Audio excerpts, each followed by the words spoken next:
everybody. Thank you so much for tuning in. This is Justin with zZounds, and we are here for another episode of zZounds Live. This time with a special guest. We have Mr. Johnny Wator from Daredevil Pedals himself here. So how you doing today, Johnny? Good. Excited to go through all this stuff, man. Absolutely. Sure. Absolutely. Thanks for joining us. Absolutely, and we had a lot to talk about, and there's a lot of pedals that we brought here, almost the entire Daredevil line here. And then actually an extra special secret pedal at the end of the stream here, so stay tuned for that. But in the meantime, what you just heard there at the opening was the Real Cool fuzz. I was playing through that one. So I got my Tone King Gremlin amplifier as well as a Marshall JCM 800 combo here, the small combo. And that's what we're going to be running through today, just a combination of those two amps. So just for all those people out there that are wondering what we're playing through. But anyways, so Johnny. Yeah. How long have you been working on Daredevil pedals, just in general? This summer is 10 years from the time that I actually got the official Daredevil paperwork and could cash checks and all that stuff. So making the Daredevil money.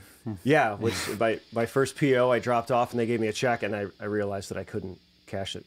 Check made out the Daredevil pedals, so I had to like run downtown and go, oh yeah, right, I should probably make this an actual business, and that was that. So and now you're here. Yeah, and then fast forward 10 years and here we are, man. So how about that though? What was the kind of start of the brand? Just was there any specific point, or did you always want to mess around with pedal design? You know, I kind of fell in kind of backwards. Just I was totally gung-ho on just being in a band and touring and doing all that kind of stuff, and then got into fixing things as my gear would just break from being on tour and not having any money. And then I started kind of concocting ideas of things like, I really need this for my rig and stuff like that. And so I would reach out to other various people to try and build things I wanted. And finally someone suggested like, hey, you should start like trying to learn this stuff, because maybe you could just do it yourself, and sure, yeah. Instead of paying somebody a bunch of money to try and engineer something. And so that kind of spawned that whole thing, because I was like, well, I could build something I wanted for, whatever, a kit for $40, instead of trying to buy a vintage one that could be $300 or $400, stuff like that. For sure. And then, I had that moment where I was like, hey, I could make this, and one of my friends would buy it, and I could actually make a little bit of money when I was at home and not on tour. And that was what really kind of got me thinking, okay, so this could be like a way to actually make some income. But it was still just kind of a hobby type situation. What was your first pedal that you built, if you remember? Oh man, I started ripping apart like wah pedals and stuff, because I wanted to kind of get this thing together that became the Atomic Cock, which was like a boost and a wah. Yeah. And to get that going, and I had, like anybody that plays a lot of shows, I had broken wah pedals laying around, and I just kind of dove into that. But, not knowing how to solder properly or any engineering background at all, it was literally just like, okay, this wire came off and I have to get it on there somehow so that I can put this back on my board and play a show tomorrow. So it was that kind of situation. But, that was kind of all I needed to get going, because as you know, like when you're not out playing a lot of shows and everything, it was like, okay, well, I got to do something here to pay the bills when I'm home for 2 weeks before going back out and doing that kind of stuff. So you were touring a lot at that point when you first started? Yeah. I mean, we were definitely doing over 100 shows a year the last, couple years when Daredevil was kind of crossing into that. Okay. Yeah, a lot. That's a lot. So yeah, I mean, it was full blown band, everything. But then, life happens and you find yourself doing, another kind of obsession, and then that turned into this. So cool. Yeah. So what was your first Daredevil pedal that you had made? I think it was probably either the Silver Solo, because like you said about kits, I think I bought like a couple Rangemaster kits. Yeah. And those are, what my friend suggested is like, I'll start with one of those. It's simple. There's a small amount of parts. So I kind of got that going as like an easy beginner step. And then the Atomic Cock was the thing that I had been working on in my head, at least for quite a while. Gotcha. And then once I got skilled enough in understanding circuits and schematics and all that, that I could get that together, that was like the big accomplishment, you know, just for myself. Like, all right, now I have this, and anything else was just kind of like a secondary attempt at being a proper brand and having a line and all that. And that was just kind of a growing process. But once I had those like first two, I was like, well, this is what I need for myself. Everything else, you know, I'm kind of a minimalist when it comes to pedals. So it's like I had my boost, I had my fixed wah pedal. You know, it's like I'm good. Love it. I love that you're a pedal maker, but you're like, I'm a minimalist when it comes to, you know. Yeah, I mean, this would be way more than I would use for a show. What's your ideal setup then if you add just a few pedals there? So. It kind of changed over the years. Right now, I think it's to the obsession point where I just have 3 fuzzes and a tuner and a phaser. Okay. Because that's just kind of where that band is. But, you know, previous to then, I was in a band for about 11 years. And it was, you know, your boost, your phaser, your flange or whatever, and then a wah pedal and a fuzz. And, like, that was it, you know. It's a modulation and a fuzz, yeah. Really small board and keep it simple because, you know, it's like you're busy playing and moving around. And, you know, it's like I kind of just let my own interests as a guitar player and a band member dictate, you know, what Daredevil is.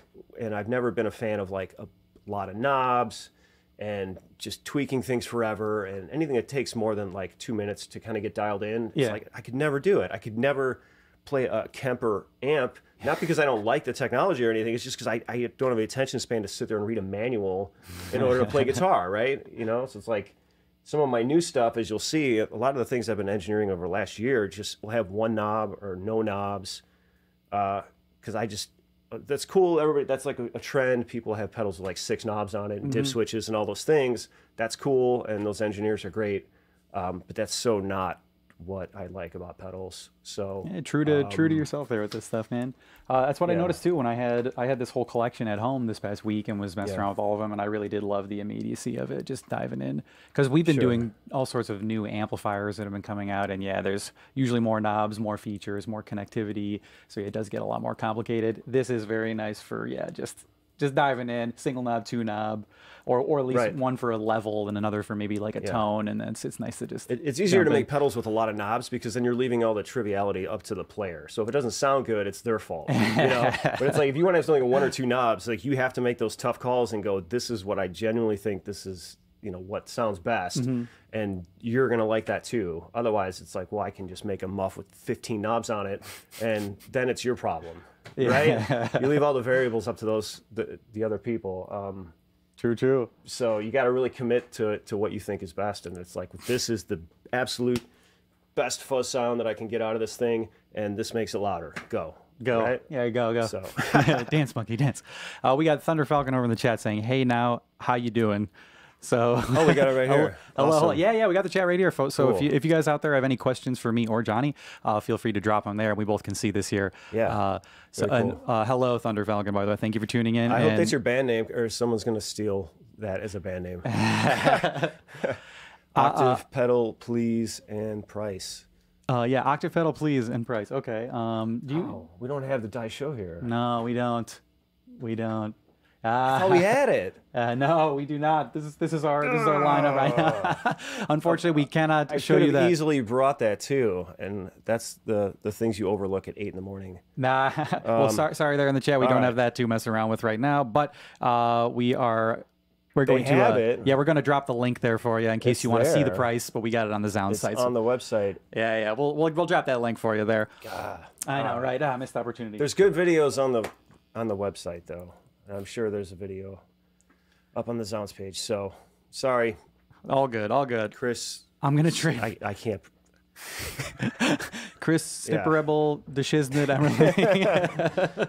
Sorry. Right, okay, Thunder Falcon is starting a side project called Thunder Falcon, I hope. Yes. Awesome. I'm going to trademark it. Good. We're glad you're going to trademark it, Thunder Falcon. Thanks for tuning in, too, by the way. Cool. How much time it takes you to create one pedal? Oh, man. That's, I would say, from weekend to 3 or 4 or 6 months, right? It's just like how OCD do I get about whatever it is I'm trying to accomplish, right? And some things, say like I get something together and I go, okay, this is done. I'm going to put it over here, and it's going to come out in whatever, in 3 months at the end of summer, like this other new pedal, then I have to not go back and mess with it for 3 months waiting for it to come out, because I'm just like, maybe I could try and tweak this thing a little more, and then that's just the nature of it. Oh yeah. It's like I have to be done with it. It's like mixing a record. If you're not, yes, you have to just hand it off and be like, that's it. I refuse to keep going. Otherwise, I could work on a pedal for a year. I agree. Actually, that was my girlfriend that asked you that question right there in the chat, and she knows better than anybody that I'm that same way. That I cannot ever put a project down if I'm mixing or writing it. So I'm constantly tweaking. Just gonna mix this song a little bit more. And then I pulled her into my room the other day and was like, "Hey, check out this mix. How do you think this sounds?" And she was like, "It sounds pretty. It sounds good. It sounds the same as what." So, I can't hear the difference, right? Yes. Sueño Stereo says, peace from Charlotte, North Carolina. Hello, how you doing? Thanks for tuning in as well. Again, guys got any more questions? Continue to ask. Otherwise, you want to dive into your pedals here? Yeah, well, you just played the Real Cool Fuzz, which is pretty. That was another kind of thing early on in the day of early Daredevil. I had a handful of pedals that I really kind of copped from like other classic circuits, just because I didn't, I was still learning how to do all this stuff. And that was one of them. And then as I would come up with original circuits, I would take the ones that were kind of like variants of other things and just kind of get rid of those and then put out an original pedal, right? Because I want to make original stuff. And so I discontinued that. And then it would be, a couple months would go by and I would have dealers or people wanting it. And I'm like, well, it's done. And they say, no, we want to order more, and like I couldn't get rid of it because people kept wanting it. So I was like, all right, well, I'll do a limited run, and I would do that, and then like 6 months later, like the same thing would pop up. So it was literally like finally I had to get to the point where I just said, all right, well, it's just in the line then, because people, they wouldn't leave it alone. So I'm like, well, I mean, I'm not going to argue with, somebody wants to buy a pedal, give the people what they want, right? Yeah. So it's like it's still here, and it's pretty much the exact same. But I love just the rawness of those records and just really gnarly 60s pedals. And that was it. Let's give it a whirl, yeah.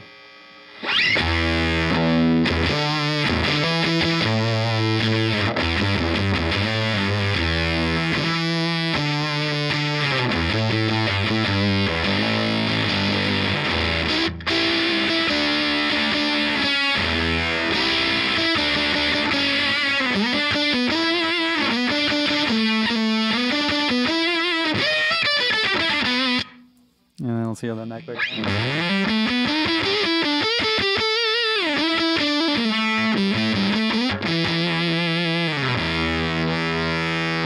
Yeah, I love it. It's just so thick too. So yeah, those are cool. And the other fuzz that I've kind of had the longest besides that is this Northern Creeper fuzz, which is instead of just really bright 60s kind of thing, it's more of a well-rounded. I want something that could just be kind of like an all-encompassing fuzz, regardless of like someone's taste. Like it could work for this, it could work for that, and just kind of cover a lot of ground without being too EQ-y in a certain way, or too voice too specifically. Right. Yeah, I just wanted it to be like my general flagship kind of fuzz with a lot of grit and just gnarliness to it. So, and that's been the Northern Creeper. Northern Creeper. Okay. Well, let's hear it.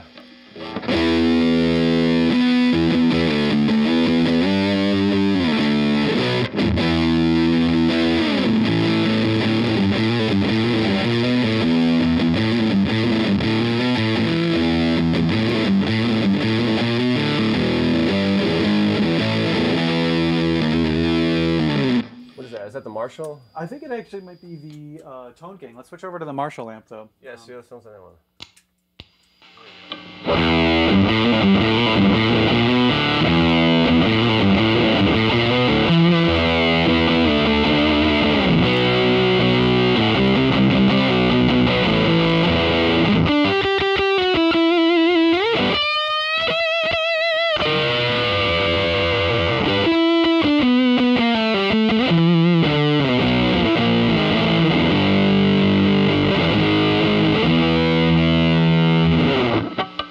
Yeah, you can just more full and right. You definitely feel the difference there too. Yeah, a little bit more beef to it. So for sure. Yeah, so I mean that's pretty much a pedal that I've used just personally for as long as I can probably since I originally came out with it. So Yeah. You using that on your board right now or anything? yeah, I mean, and I mean that's kind of the guilty pleasure of all of this is like I really need this, and I design it and then I release it, but ultimately it's just something I wanted for myself. It's kind of a utilitarian thing. Yeah, Starts that way. so I've had the prototype of the drive-by has been on my board for at least 6 years. Okay. And it's never left. It's like that's what I want out of a gain pedal. Nice. You want to play it? We should play it then. Here's the drive-by. This is the low setting instead of the high. So go ahead. Yeah, you definitely feel it's a little bit. You can get some more sensitivity out of it. Let's go back. Oh, here. Is that the cleaner? Let's go in the cleaner Tone King.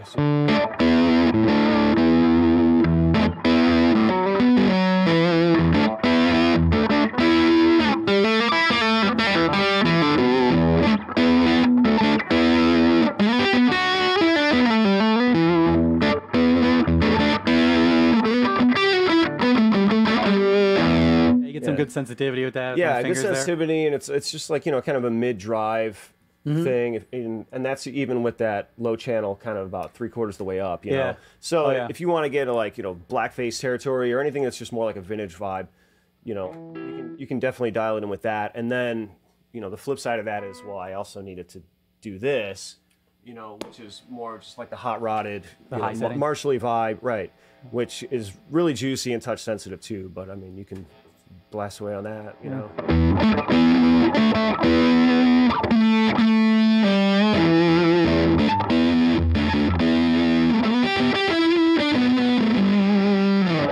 you can definitely still feel the sensitivity even with the gain, which is really nice. So.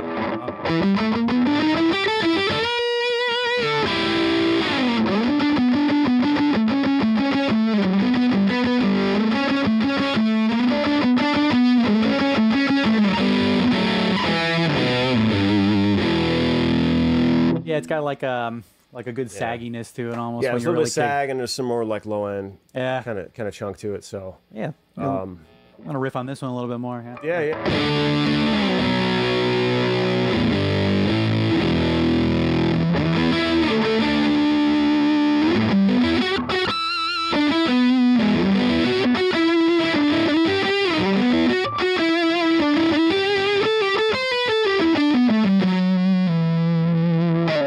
Yeah, one feels good, especially with a little bit of volume roll off. Pretty good. Yeah, it can definitely roll off. Oh yeah.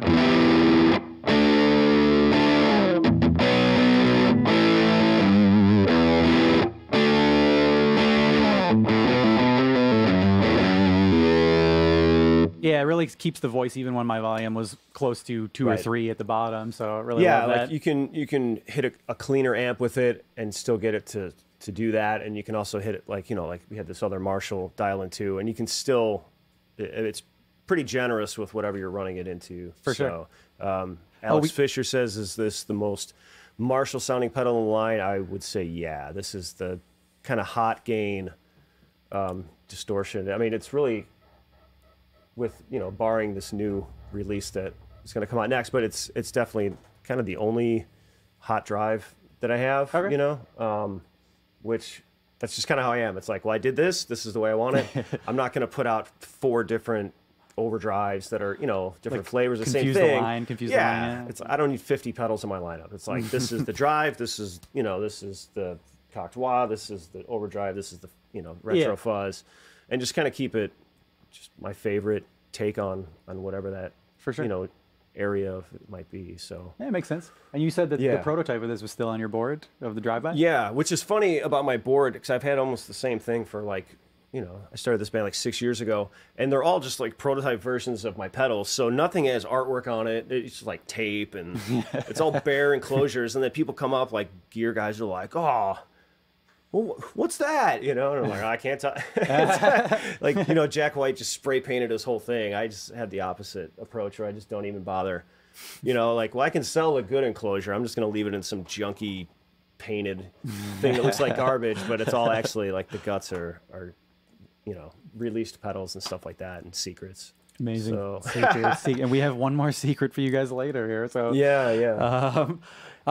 Nick over here says Northern Creeper is an excellent name. Yes, and Nick is actually a zZounds employee as well. He's the drum and effect pedal merchandiser. So so say hi to Nick. I'm sure you might have been on an email thread with him. Probably, yeah. Thanks for tuning in, though, man. Thunder Falcon also said that was badass, and he also asked any issues with getting parts for these builds or anything. Yeah, the first half of the year was kind of weird. There was, I mean, it wasn't like hard, but it was just kind of a little bit more of a hassle. I had to just find different places. There's definitely, certain things like, knobs, right? I like a certain knob, and now I have to get something else because, whatever. Everything's backed up, but luckily, with me, I'm not on the scale of like, Earthquake or something that's like, well, we need, 20,000 knobs to put these pedals out, right? Because I'm not on that scale where these guys are, needing cases of things. I can kind of just scoot around and find different kind of mid-level suppliers. So it was never really that bad, although I had to be a little bit smarter and plan ahead better, So, but now it's getting more back to normal. Things are pretty good. Some of the, it's like once you find those little spots where you get this and that, it's just instead of getting most of my things from a couple places, now I have to get them from, twice as many because it's like, well, only this guy is this and typical stuff. But I mean, there's people that have actual problems where it's like our freighter with all of our things on it is just stuck in an ocean somewhere, and those, it's like there's some crazy stuff going on in the gear world right now. So luckily I'm not dealing with that kind of stuff, but good. Well, that being said, I mean, is it only you as the Daredevil pedal company, or is there a team of people? I mean, it's me, but there's people behind the scenes that are definitely doing things, like I have there's a new video that came out, and I have people that help out with video content, audio recording, and I have a friend that's been, designing my PCB layouts for years because I don't know how to do a lot of that kind of stuff. And I don't, it would take me a long time to learn how to do that. So, things like that where I definitely get help along the way. All the artwork has been done by my same buddy since the beginning. Cool. Same guy for all that? Yeah, he was a Chicago tattoo artist, and he has since moved down to Austin, but he's been doing all the Daredevil stuff for, pretty much since the beginning. So, cool. And that's been, I take an idea and I drop a really horrendous pencil sketch of it and then say, look, this is kind of what I'm thinking. And then he makes it look something beautiful. So, that's my buddy Casey Sass, who's been doing all the Daredevil stuff. Cool. So, old friend of yours? Yeah, he did these shirts, classic Daredevil shirts. Nice. So it's like I have my team of people and friends, but a bulk of the, this kind of the engineering and all that stuff is, mostly me. Cool. And then there'll be some other people that'll come and help build here and there when it gets busier. So, well, it's always good to have a Chicago local here on the stream with us too. So COVID made things kind of interesting, but luckily I know where to go. So it's like I have no excuses not to just sit and build pedals all the time. So amazing. It's an amazing problem to have, right? Yeah. So let's go to the Cocked and Fearless there. So this is a combination of the drive-by and the cocked, the atomic cock, right? So. True. And the drive-by used to be called the Fearless Distortion, which got its name from another project that I was supposed to do with another company. And then that fell apart, but then I already had the pedal, and then one of those kind of things. So it doesn't sound as good with a cocked and drive-by, I think. So yeah, it works better, right. So then I kind of changed it to the drive-by, but then we had this other pedal. So as you'll see, there's a lot of kind of falling into things backwards when you kind of operate at this level. But the important thing is it sounds good. It sounds good, and let's hear it, everybody. Let's fire this one up. And just for the people that are watching, you can pull the wah circuit in and out of the gain, right? So you can operate it. Basically, the left side is pretty much straightforward, just your drive-by circuit.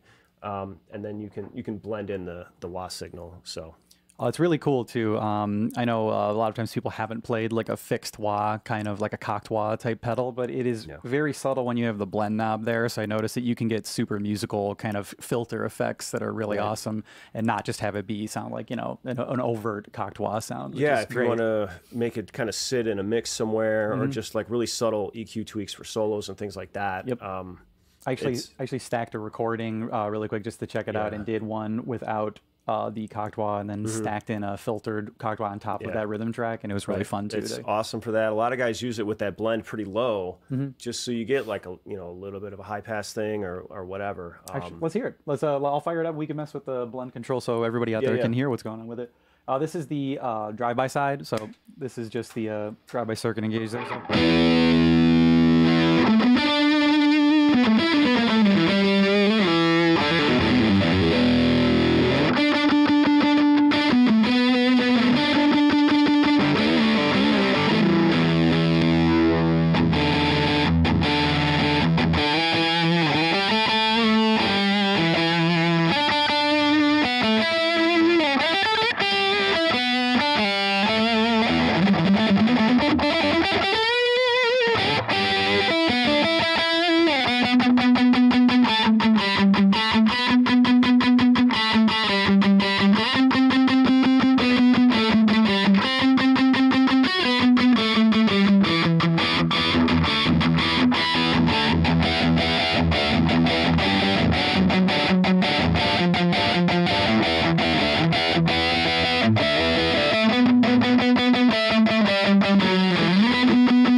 Super great, yeah. Right, so I mean, that kind of just ran the course a little bit, but there's a lot in there. So, I mean, you can definitely tweak that into kind of whatever shape you need for any application, I would think. Yeah, it's really love how like palm mutes felt too when you really got that wah filter in there. Yeah, it's just so great. You get some more cut in there, and some more punch and everything. So it's great. Yeah, especially like you were saying before with the blend down. I mean, you can really just get like upper accentuated picking dynamics and stuff if you want. So. Yeah, it's a fun toy. Yeah, fun toy. Yeah, rock toys. Yeah. Yes, indeed. Yeah, but this one was great. I really liked it had the high and the low setting as well, just like on the drive-by there. So I had a lot of fun with this one. And just posted a little video there of me stacking some of these effects. Cool. This was the last sound on there. So if you guys want to check that out, you'll hear that on a separate video as well. Sure. But yeah, how about combination of these? I know some of them are like the premium overdrive and even the silver solo. Yeah. This one can be kind of just left on and just kind of right. There's definitely a handful of people I know that just use that as like a leave-on effect. You know, you can kind of dial it in and just hit your amp a little bit more, stuff like that. Sure. And it gets like that kind of, you know, range boost kind of bite to it. So yeah. I liked that you could also make this one fairly subtle if you wanted. It was pretty great, especially with volume roll off and everything. I was stacking this one a lot with the premium overdrive, with the Real Cool fuzz. I was hitting the silver solo afterwards, and I really loved how it kind of just like thickened it up in the right frequency there. So yeah, go ahead and give it a give it a run, man.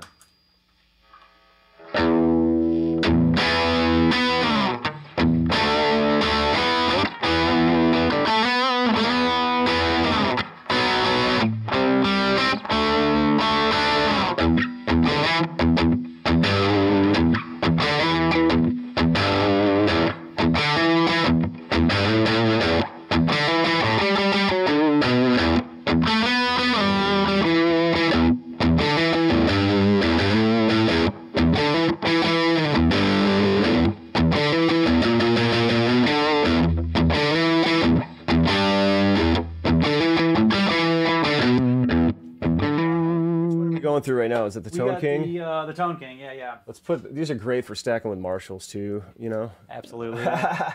Let's do it. All right, we're on the JCM 800 combo now.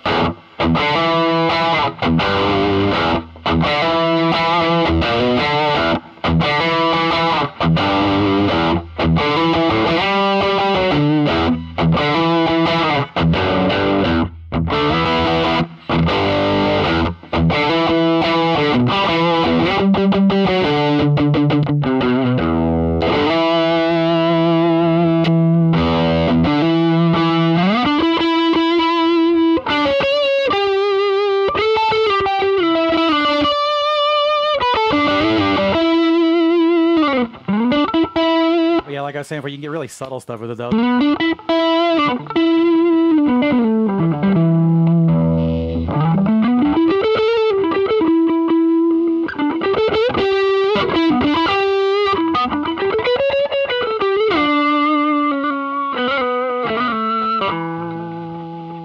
Yeah, it's a really, really dynamic pedal there. I loved it. Yeah, for sure. And, you know, yeah, you can stack certain things.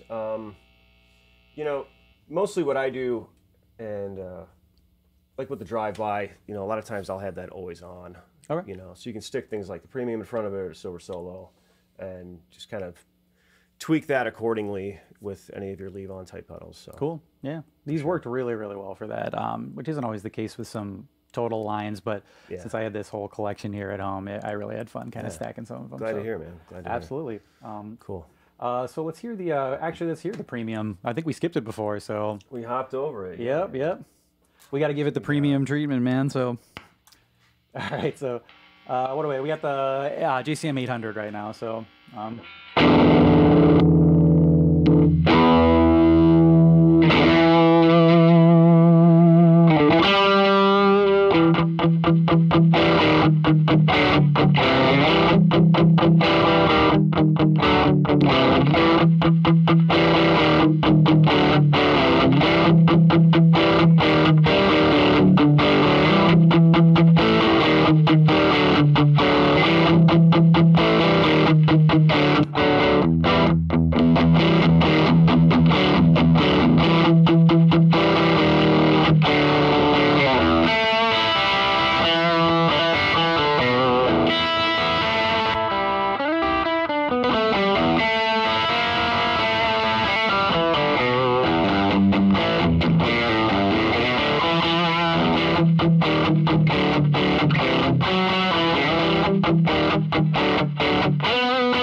What a difference there between that. Switch back to that Tone King. It's a little bit cleaner, and we'll see.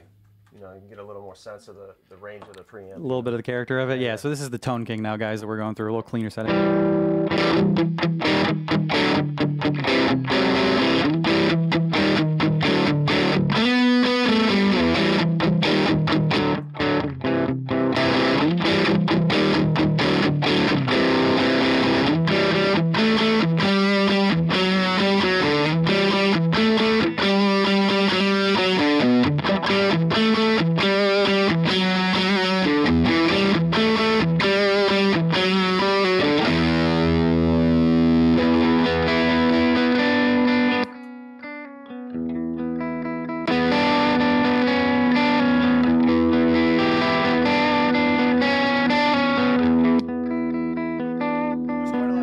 These two, you know, I mean, you can really just juice it up if you like. Yeah, if you want like a solo boost kind of thing too, it's got plenty of that in there, you know.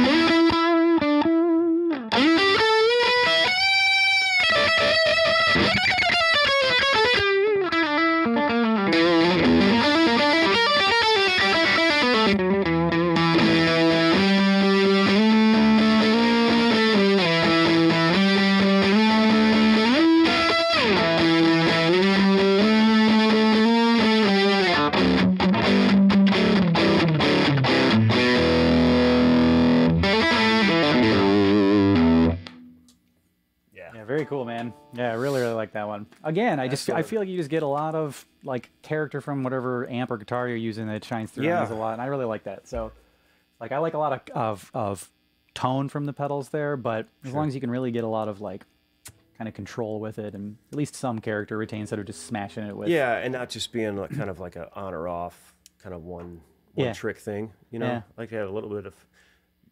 One of the things that makes me insane is I try and make the entire range of all the knobs and everything like a usable good tone. For sure. You know, which can easily make you nuts because that's a hard thing to do. But, you know, we all know certain pedals, it's like, okay, you put the gain all the way up and then you put the volume here and then that's what that sounds like. And that's kind of the only way you use it, you know, and I always try to make it a goal to get more out of the usability and the range of it. So yeah, it's a good way to be, you know. Sure. Plus, I mean, like I was saying before, you know, if you have that much range with the pedals, tone quality or anything like that. You can pair it with probably a ton more gear, and even making a change like this amp versus the Marshall, we can hear like, you know, night and day difference in how it reacts. Right. So and just getting, you know, more players that say, you know what, that could work in my setup. for sure. You know, you're just kind of broadening that scope of people that might really dig it. You know? Absolutely. So Nick also said that the it sounded really rad in the 800. I believe it was the I think he was talking about the silver solo at that time. quite possibly, yeah. Either that or the premium. I forget, but thanks, Nick. They do sound great. You got to come to a stream one time, Nick. Come on. All right, so last one we got here in the lineup is the that we got at the stream here is the bootleg, and this is the second version of this, right? Yeah. So the early version had a tap tempo added to it, so you could run a you know, external tap, and then I wanted to just kind of make it a little bit more simple and a little bit less expensive. So I did a basic version, which still utilizes, you know, a digital chip, but I kind of tried to voice it as much of like a old tape kind of analog thing, intentionally sounding dirty and really old, because I just think that's kind of cool. Yeah, so that was the whole thing for that, and then added the dirt circuit, which feeds it into the repeats.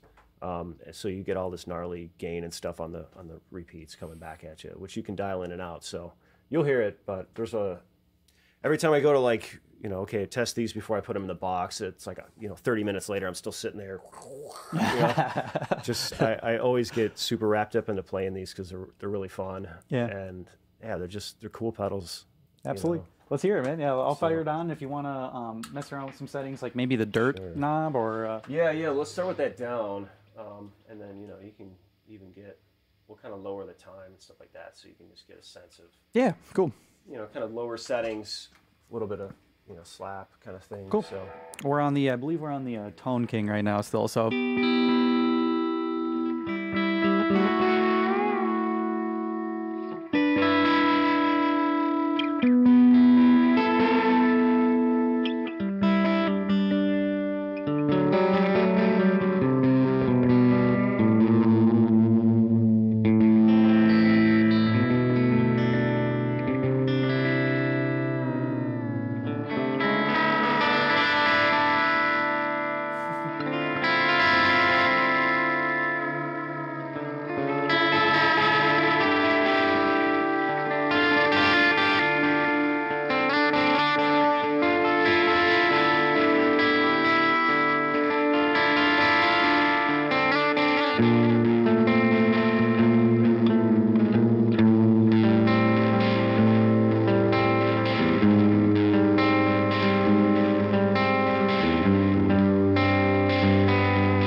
yeah, so even if you hit a couple of, you know, just like spank out some chords, you can hear that repeat come back, kind of, you know, yeah, just get.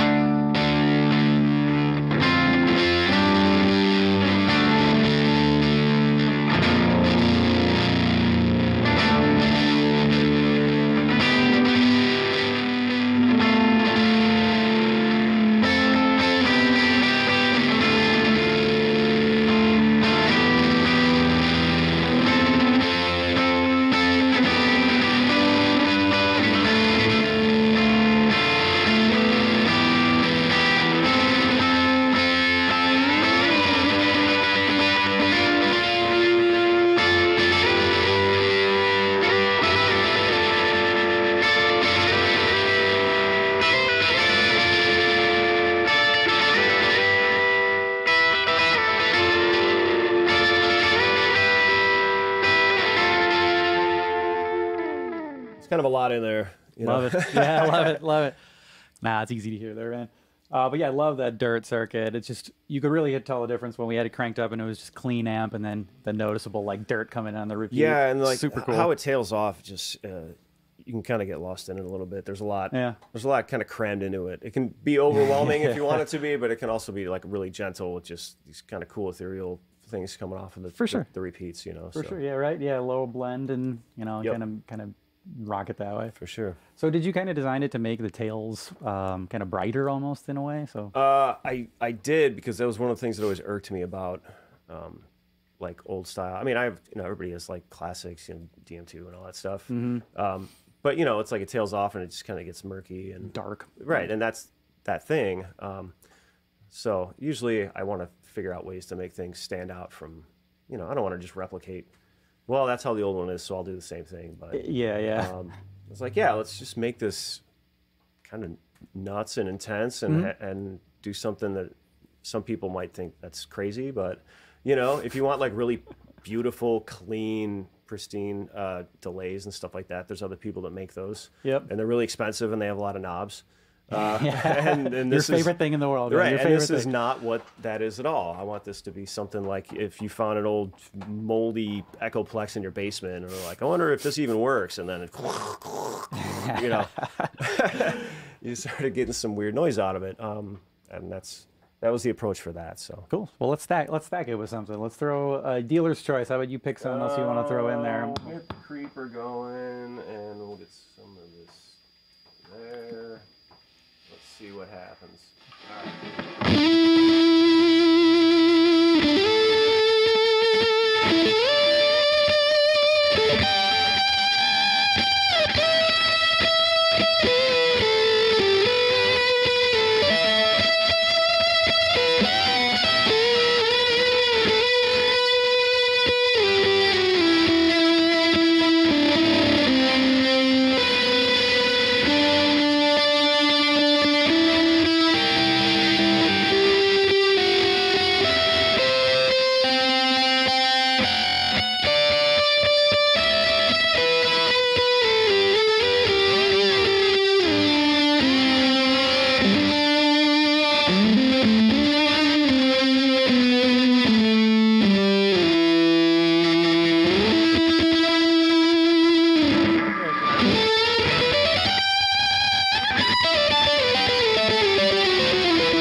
Awesome.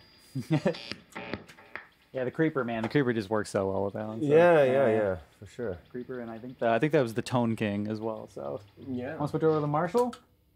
For sure, man. Let's do it. Let's switch to the Marshall, and we'll get. How about one more thing? You pick another pedal. Well, to pair we got 15 minutes left. So do you want to do the secret? Ooh. Thing, or are we going to do that after? What's our let's parameters here? Let's do it now. I mean, we got everybody here on the stream. We got a special new pedal that he is unveiling here. So yeah, it's right underneath this Daredevil hat. So this is going to be. Can we give all the details about? Sure. What it is? So this is going to be available for pre-order on the zZounds page, and I think that's available right now. Actually, he's giving me a thumbs up. And so it won't be out till September 1st, but you get kind of a sneak peek here, which is the brand new Aces Daredevil pedal. So the Aces, everybody. So this, like I said earlier, this is one of those things that I had worked on for quite a while, and then I had to let it sit and wait till September 1st, and then started getting OCD and working on it some more. But basically, it's a hybrid preamp style approach for a pedal where there's one germanium transistor, one silicone transistor, and it's intentionally very simple and straightforward. But I wanted to get a really vintage kind of germanium feel out of it, but I still wanted it to have some bite and punch like you would want from like a good silicone transistor gain pedal, and kind of meld those two together. So it's really touch sensitive. It just oozes with vintage vibe and all those kind of cool things. And it's got one knob, and that's it. It's just a volume, and you can roll it off really well if you want to clean up. Sure. And I just wanted something that was a really simple kind of vintage-inspired thing. Cool. And I haven't really done any regular run germanium stuff either. So. Oh, really? No germanium stuff? Yeah, you know, it's always just been kind of like a limited thing of fuzzes or something like that. So. Yeah. Any reason for that, or is it just? It's a little bit trickier to build and test everything and source the parts and that kind of stuff. But these, you know, I really wanted to do this right, and just kind of inspired by old like stuff from the 50s, and I love old, you know, being in Chicago, a lot of these old radios and stereos are all manufactured right around here, you know, so I've always kind of collected those things and been inspired by them. Cool. Okay. And I just thought, what if I just tried to cram some of that into a pedal, you know? So go ahead and let's hear the Tone Kings going. Is that it? Tone, or actually, now we got the Tone King. So all right, give me some clean.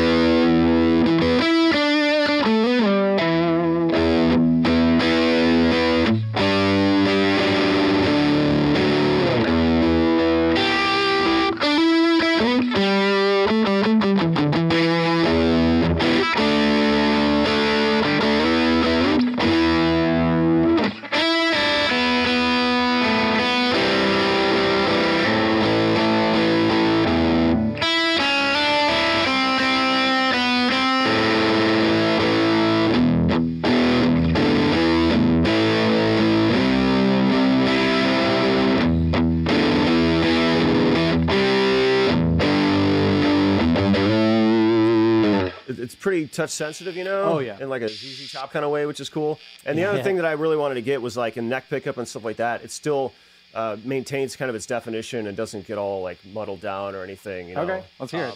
So that's the neck pickup one of on. the kind of the cool things about it, yeah. So let's hear the neck pickup on with it. So.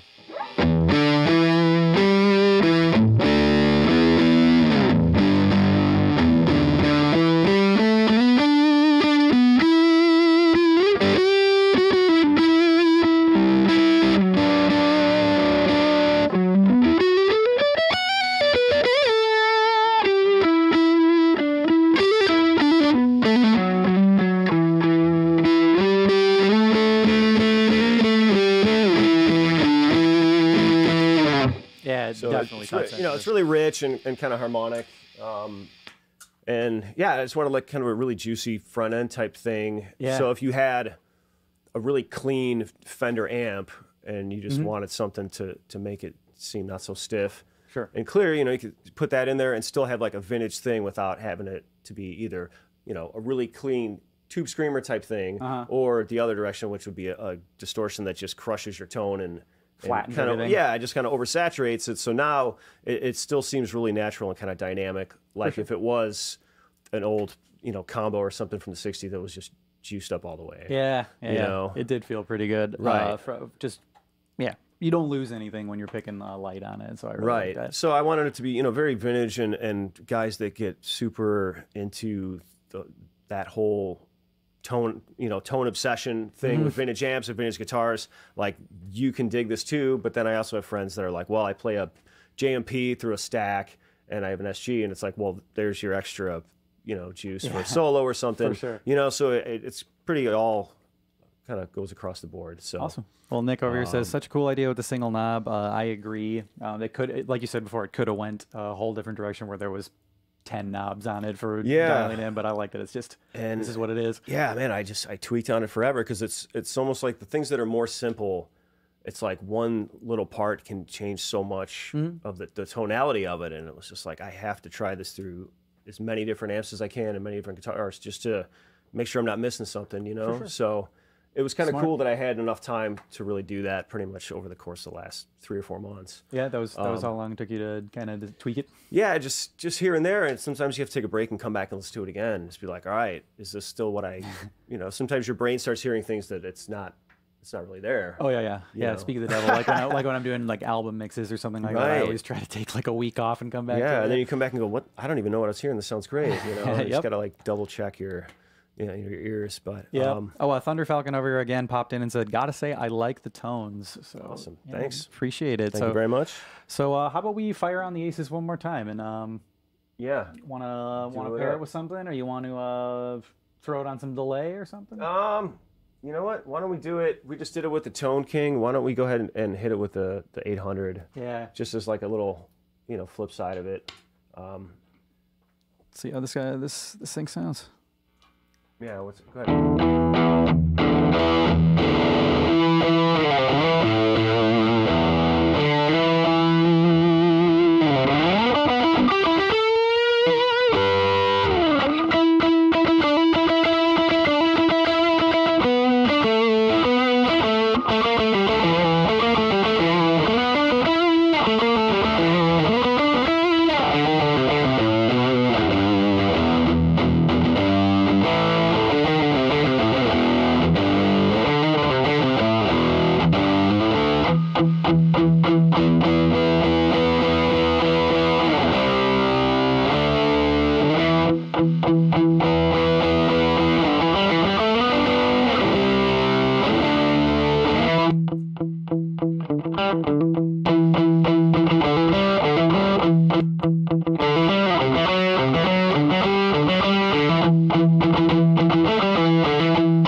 Pretty juicy, you know? Yeah. Oh, yeah. For sure. And again, yeah, trying to show off that sensitivity there with a couple of those little really light picked moments. It really does just like tighten up and clean up pretty well. Yeah. So. Yeah, I had another buddy kind of explained it as like a really touch sensitive, you know, cranked Marshall kind of thing, or he mentioned, you know, like ZZ Top and stuff, which was like, yeah, I could see that, you know. For sure. So yeah, that's the one that's going to be out September 1st, and you can get it on the zZounds website for pre-sale. Yeah, we popped the link actually in the chat here. Yeah, so. they just put the link on there. Yeah. So check out that link, guys. Those are in stock, ready to go. So hope you dig it. And there'll be full descriptions and everything on the website too, so you can kind of read about the genesis of it and, you know, what's actually all in there. So.